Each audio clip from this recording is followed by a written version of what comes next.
CPM പ്രവർത്തകൻ onion Preman വധക്കേസിൽ പ്രതികളായ മുഴുവൻ RSS BJP പ്രവർത്തകരെയും കോടതി വെറുതെ വിട്ടു.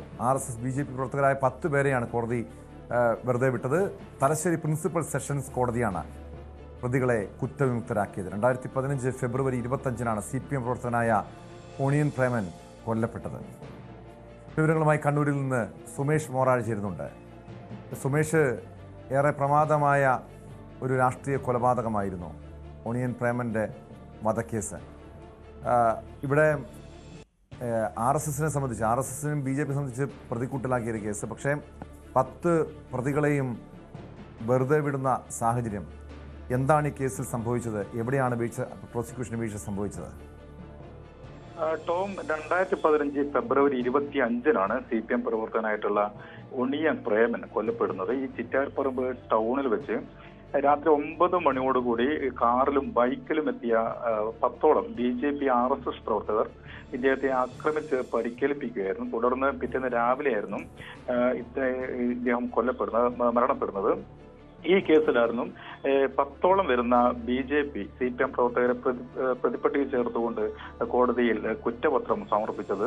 ഇതിൽ പ്രതികളായിട്ടുള്ള CM Sajesh, KV Shyamaprasad, T Prajeesh, ഇഞ്ചിക്കണ്ടി Nishant, P Lijin, Manappatti Vineesh, C Rajeesh, N Nijil, രഞ്ജയ് Ramesh, CV Ranjith എന്നിവരെയാണ് ഇപ്പോൾ തലശ്ശേരി സെഷൻസ് കോടതി, പ്രിൻസിപ്പൽ സെഷൻസ് കോടതി കുറ്റവിമുക്തരാക്കിയിട്ടുള്ളത്.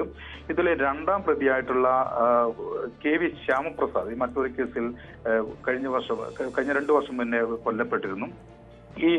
ഇതിൽ പ്രധാനമായും പ്രോസിക്യൂഷനെതിരെയാണ് ഇപ്പോൾ കോടതി സ്വാഭാവികമായിട്ടും വിധി വന്നിട്ടുള്ളത്. അതായത് ഇത്തരം ഈ കേസ് തെളിയിക്കുന്നതിന് വേണ്ടി തെളിവുകൾ ഹാജരാക്കാൻ പ്രോസിക്യൂഷന് സാധിച്ചിട്ടില്ല എന്നാണ് കോടതി കണ്ടെത്തിയിരിക്കുന്നത്. അതായത് ഈ കേസിൽ ഈ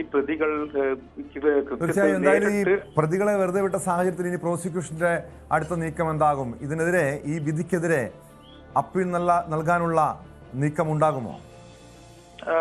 തീർച്ചയായും ടോം. അതായത് ഈ പ്രതികൾ നേരിട്ട് കൃത്യത്തിൽ പങ്കെടുത്തതായിട്ടുള്ള ഒരു തെളിവും പ്രോസിക്യൂഷന് ഹാജരാക്കാൻ സാധിച്ചിട്ടില്ല. അതുകൊണ്ട് തന്നെ അതാണ് ഈ കേസ് പരാജയപ്പെടാനുള്ള കാരണമെന്നാണ് വിലയിരുത്തപ്പെട്ടത്. നേരത്തെ BJP പ്രവർത്തകർ സൂചിപ്പിച്ചതുപോലെ തന്നെ CPM പാർട്ടി ഓഫീസിൽ നിന്നും കൊടുക്കുന്ന ലിസ്റ്റ് പ്രകാരമാണ് ഇത്തരം കേസുകളിൽ സാധാരണ ഈ കേസിൽ പെടുത്താറുള്ളത്.